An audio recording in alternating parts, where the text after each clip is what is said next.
मैं आपको बताना चाहता हूँ कि अच्छी आदत और बुरी आदत जैसा कुछ नहीं होता।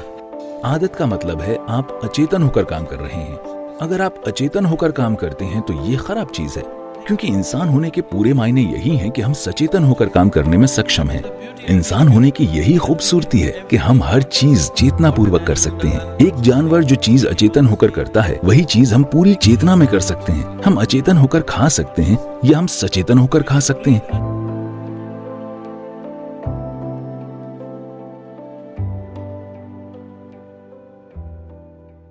क्योंकि फल ऐसा पदार्थ है जो लगभग 90% पानी है और आपको पानी को खाना चाहिए, पीना नहीं चाहिए। ये यौगिक विज्ञान है। जहाँ तक मुमकिन हो आपको पानी खाना चाहिए। आप जो भोजन कर रहे हैं उसे लेकर आपको हमेशा जागरूक रहना चाहिए कि उसमें पानी की मात्रा कितनी है। जैसे अगर आप दक्षिण भारतीय में भोजन करते हैं, मैं पके हुए भोजन की बात कर रहा हूँ, अगर आप वो खाते हैं उसमें बड़ी आसानी से 60-70% पानी होगा। दरअसल ज्यादा, कुछ खानों में तो ये और भी ज्यादा है। पर अब आप यहाँ जो खाना खा रहे हैं, आप ब्रेड खा रहे हैं जिसे शायद 1 महीने पहले बनाया गया था। क्या ये कम से कम है? यहाँ तक कि ऑर्गेनिक दुकानों पर भी ये 1 महीने या कम से कम 1 सप्ताह पुरानी होती है। कोई भी वहां जाकर ताजा ब्रेड नहीं लाने वाला। और वैसे भी जिस तरह ब्रेड को बेक किया जाता है उसमें पानी नहीं होता, बहुत बहुत कम पानी होता है।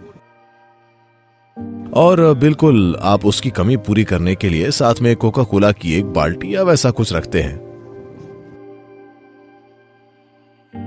अगर आप खाने के साथ कोई लिक्विड लेते हैं तो पाचन प्रक्रिया के लिए जो जरूरी एसिड्स हैं वो पतले हो जाते हैं और आपकी पूरी पाचन प्रक्रिया बेअसर हो जाती है। क्योंकि जब अंदर जाने वाले खाने में पानी होता है तो वो मदद करता है। पर अगर आप उसके ऊपर से कोई लिक्विड डालते हैं तो आप देखेंगे कि भोजन काफी लंबे समय तक पेट की थैली में रहेगा। हम यौगिक संस्कृति और जीवन में इसे लेकर हमेशा ही बहुत चिंतित रहे हैं कि हम नहीं चाहते कि भोजन 2.5 घंटों से ज्यादा हमारी पेट की थैली में रहे। 2.5 घंटों में इससे कोई फर्क नहीं पड़ता कि मैंने क्या खाया है, कितना खाया है, इसे दूसरे हिस्सों में चला जाना चाहिए। अगर ये वहां रहता है तो ये आपको सुस्त बना देता है, ये आपकी बोध क्षमता को कम कर देता है और आपका बोध का स्तर, बोध की तीव्रता चली जाती है, जिसे आप नोटिस भी करते हैं। अगर आप कोक या कॉफी या चाय के साथ भोजन करते हैं तो आपको सुस्ती महसूस होती है। बहुत सारे लोगों ने इसे एक आदत बना ली है। लंच के बाद उन्हें सोना पड़ता है। ये इस तरह से है कि आप पेट्रोल पंप पर गए, आपने गैस भरवाई, उसके बाद आप इंजन चालू नहीं कर सकते because there is gas in the tank. क्योंकि टैंक में गैस है। तो इसका यही मतलब है। तो ये पक्का करने के लिए कि पाचन प्रणाली पूरी प्रक्रिया में है, Process, because क्योंकि आज दुनिया में लोग ज्यादातर जिन लंबी बीमारियों से जूझ रहे हैं उनका हेडक्वार्टर पेट में है। हाँ, बहुत से लोगों के लिए ये उनके सिर की ओर जा रहा है, पर ज्यादातर हेडक्वार्टर पेट में ही है, जो वे खाते हैं और जिस तरह से खाते हैं।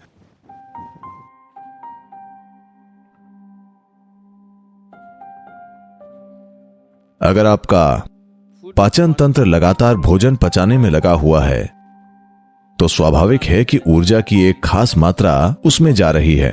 तो आपका शरीर और आपका दिमाग दोनों अपने बेहतरीन स्तर पर काम नहीं करेंगे। थोड़ा थोड़ा खाने की वजह से शायद आपको आलसपन महसूस न हो, लेकिन आप पाचन की प्रक्रिया को रोक नहीं सकते। अब आपको लगता है कि दिन में थोड़ा थोड़ा खाकर आप पूरा दिन एक्टिव रह सकते हैं। आप रह सकते हैं, लेकिन अपनी पूरी क्षमता के साथ नहीं। अगर आप अपनी पूरी क्षमता का इस्तेमाल करना चाहते हैं तो आप अपने शरीर और उसके मेटाबॉलिक प्रोसेस को इस तरह से बनाकर रखिए कि चाहे आप जो भी खाएं, जो कुछ भी खाएं, 1.5 से 2.5 घंटे के अंदर आपका पेट खाली हो जाना चाहिए।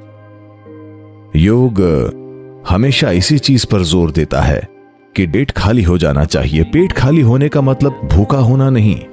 जब ऊर्जा का स्तर नीचे चला जाता है केवल तभी आपको भूख लगती है, नहीं तो आपका पेट खाली ही होना चाहिए। जब पेट खाली होता है, पेट यानी पेट की थैली, भोजन आंत के दूसरे भागों में चला जाना चाहिए। आंत में प्रक्रिया बिल्कुल अलग है। वो पाचन नहीं है, वो ऊर्जा को ग्रहण करना है। उसमें ज्यादा ऊर्जा नहीं लगती, पाचन प्रक्रिया में लगती है। जब खाना पेट की थैली में मौजूद हो तो बेहतर है कि आप अपनी गतिविधि को कम कर लें। अब अगर सारा दिन आपके पेट में खाना मौजूद रहेगा तो आप अपने जीवन की पूरी क्षमता कम कर लेंगे। एक पहलू और है, जब पेट में खाना मौजूद होता है और पाचन प्रक्रिया चल रही होती है, तो सफाई तंत्र काम करना लगभग बंद कर देती है। 80% तक उसका काम रुक जाता है। जब मैं सफाई तंत्र कहता हूं तो ये कोशिकाओं के स्तर पर है। शरीर का जो शुद्धिकरण हो रहा है वो लगभग 80% तक रुक जाता है, या यूं कहें कि वो सारी गंदगी जो शरीर के बाहर निकलनी थी वो अब नहीं निकलेंगी, जो कुछ समय के बाद आपके लिए तरह तरह की समस्याएं पैदा करेंगी। और अगर आप अलग अलग समय पर खाते हैं तो आपकी आंतों की सफाई की प्रणाली असरदार तरीके से काम नहीं करेगी, क्योंकि वेस्ट मैटर किसी खास समय पर बड़ी आंत में नहीं आते, ये अलग अलग समय पर आते हैं, तो आपको उसमें भी प्रॉब्लम्स होंगी। इसीलिए आपका पेट भी पूरा दिन साफ नहीं रहेगा। पेट साफ न होने का मतलब है आप प्रॉब्लम्स को न्योता दे रहे हैं। आपका पेट हमेशा साफ रहना चाहिए। योग में यह बहुत ही महत्वपूर्ण है कि आप अपनी ओर आती हुई चीजें कई अलग अलग तरीकों से प्राप्त कर सकते हैं। योग के हिसाब से हमें हर चीज जीवन के ऊंचे पहलुओं से प्राप्त करनी चाहिए। जब कोई जगह प्राण प्रतिष्ठित होती है तो इसका मतलब है वहां एक शक्तिशाली ऊर्जा है जिसमें आपको रूपांतरित करने की क्षमता है। वो ऊर्जा हमेशा आप में मौजूद सबसे ऊंची संभावना से आपके अंदर आनी चाहिए। तो कुछ सभ्यताओं ने बहुत सचेत रूप से मुद्राएं या शरीर के तौर तरीके विकसित किए हैं कि ये चीज ऐसे करें, ऐसे बैठें। ये बहुत बहुत महत्वपूर्ण है। खाने के सामने भी मैं बता रहा हूं, जब आप खाने बैठते हैं तब एक अच्छी बात यह होगी कि आपके और आपके शरीर के निचले हिस्सों के बीच एक टेबल हो।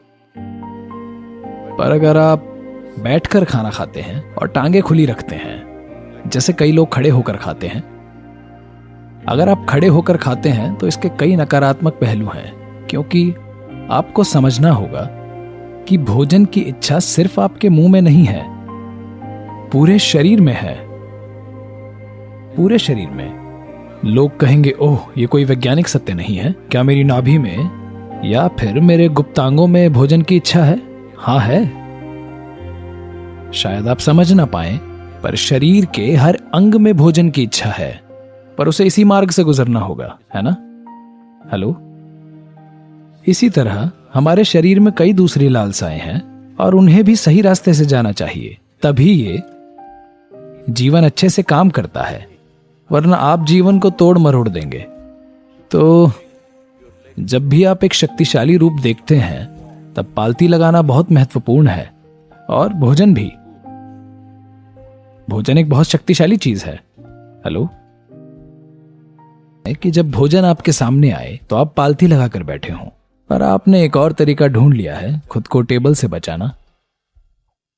ठीक है, अगर वो आपके लिए मददगार है तो। पर अगर आपको बहुत भूख लगी है और भोजन पूरे शरीर के सामने है तो यह आपके लिए अच्छा नहीं है। भोजन के साथ ऐसा होता है क्योंकि हम भोजन को एक शक्तिशाली साधन मानते हैं।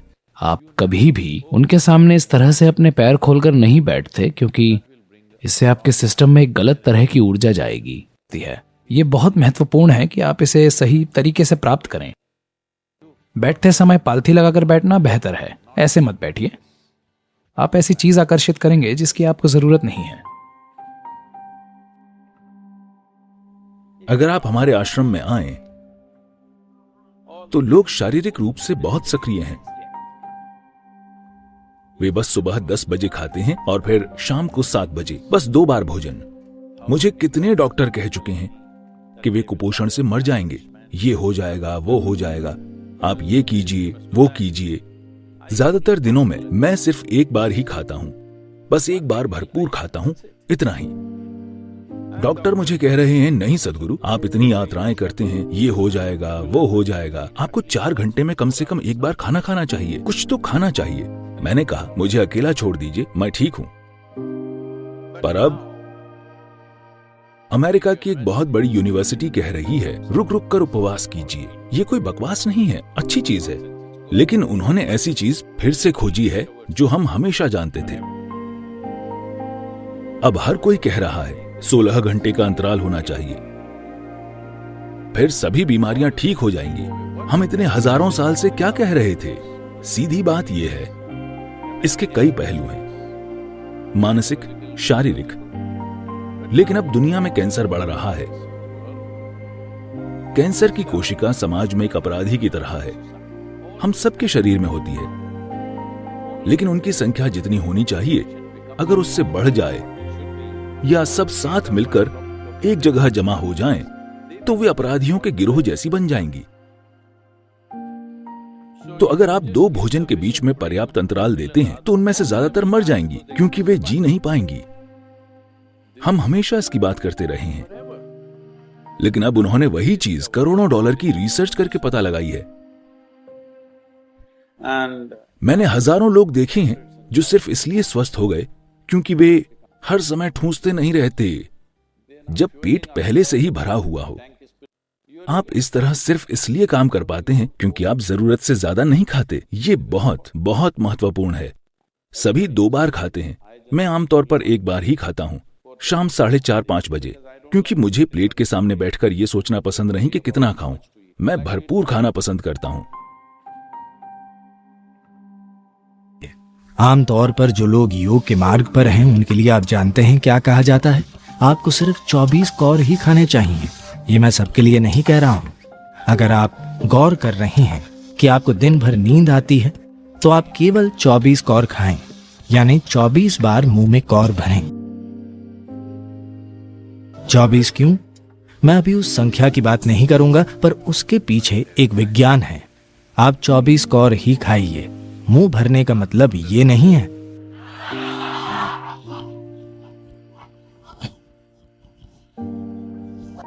असल में आपकी सतर्कता इससे तय होती है कि आप अपनी ऊर्जा को कितने अच्छे से संभालते हैं।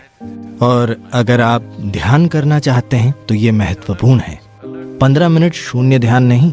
अगर आप अपनी जीवन प्रक्रिया में ध्यानमय होना चाहते हैं तो ये सतर्कता केवल मन की सतर्कता नहीं, आपकी ऊर्जा की सतर्कता। आपकी ऊर्जा भी सतर्क हो। इसे सतर्क रखने के लिए ही आप साधना कर रहे हैं, तो इसकी मदद के लिए आप 24 कौर ही खाते हैं।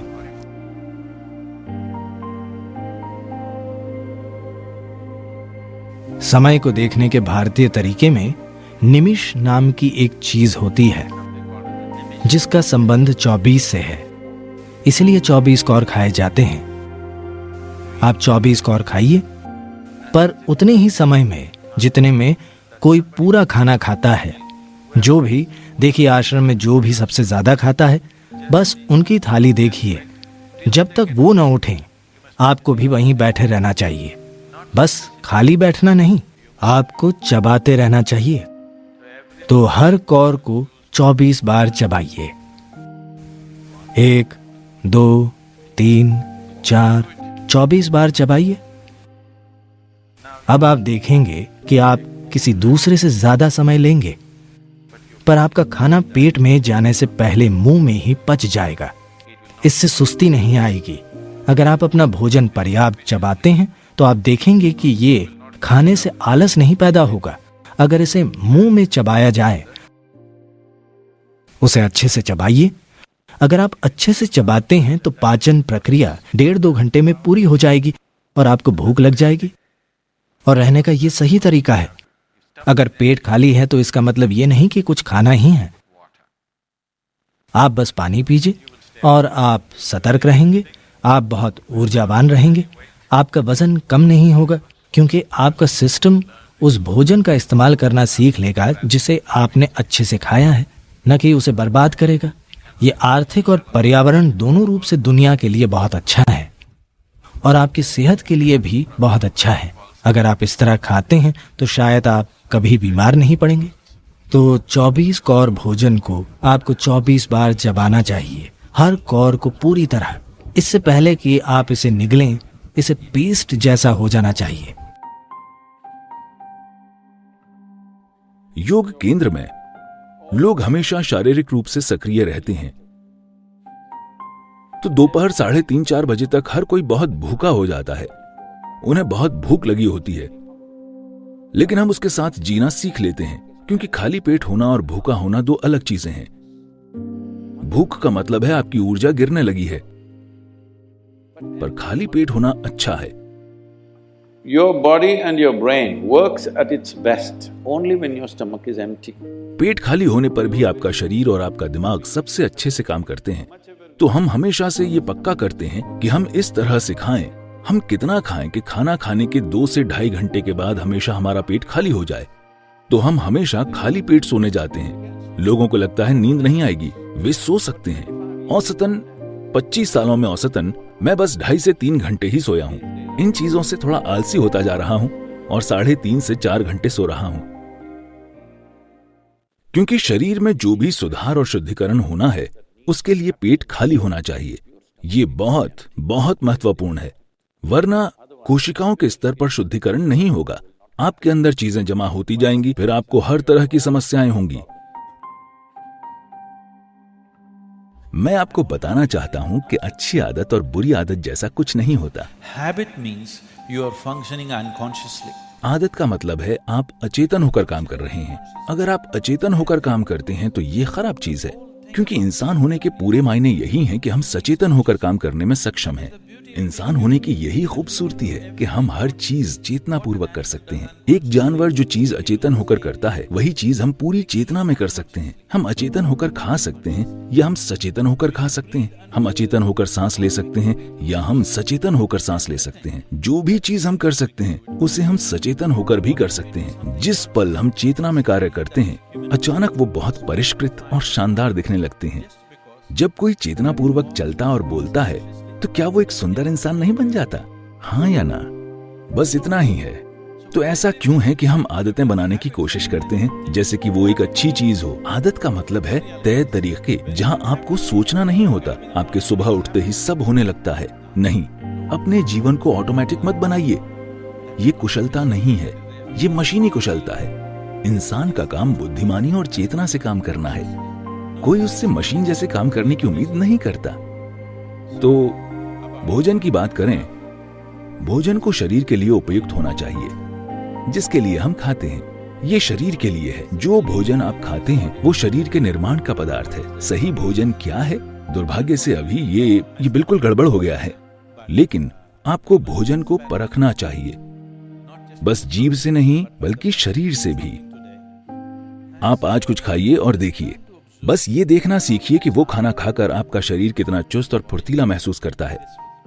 अगर शरीर को महसूस होता है कि वो कब्र में जाना चाहता है तो वो भोजन अच्छा नहीं है। अगर वो भोजन खाकर उसे लगता है कि जीवन जीना चाहिए कॉफी को छोड़कर, क्योंकि वो उत्तेजक है।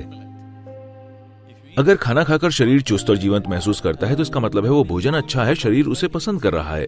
अगर आप कुछ खाते हैं और शरीर में सुस्ती महसूस होती है तो उसका मतलब है कि शरीर को भोजन पसंद नहीं है, उसको उससे परेशानी हो रही है, इसलिए सुस्ती महसूस हो रही है।